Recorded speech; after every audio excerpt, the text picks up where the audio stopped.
ভাবি, আপনার তো কোনো রকমের কোনো ম্যানারিজম নাই।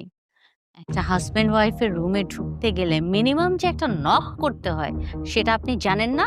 হুট করে যে রুমে ঢুকে গেলেন, আমি তো আমার হাসব্যান্ডের সাথে কোনো পার্সোনাল কথাও বলতে পারতাম, রাইট? আসলে দিনের বেলা তো আমি ভাবছিলাম তোমরা এমনি কথা বলতেছো। জরুরি একটা ব্যাপারে কথা বলার জন্য আসছি।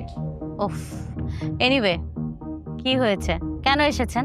রফিক, তোমার বড় ভাইজানের শরীরটা অনেক খারাপ। সারা রাত শরীরে অনেক জ্বর আসছিল। কোম্পানির শোকে এসে পাগল পাগল হয়ে গেছে। চলো না আমরা সবাই মিলে তোমার ভাইজানরা একটা ডাক্তার কাছে নিয়ে যাই। ডাক্তার দেখানো দরকার, যান ডাক্তারের কাছে নিয়ে যান। আমার কাছে কি? আমি কি ডাক্তার না পীর দরবেশ ঠাকুর? আমরা মেয়েরা একলা কেমনে নিয়ে যাবো? তোমরা যদি একটু সাহায্য করো তাহলে আমরা ডাক্তার কাছে নিয়ে যাইতে পারবো।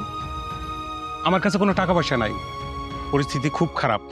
এই মুহূর্তে কোনো বাড়তি টাকা খরচ করার মতো মন মানসিকতা আমার নাই। পারবো না কিছু করতে, যান।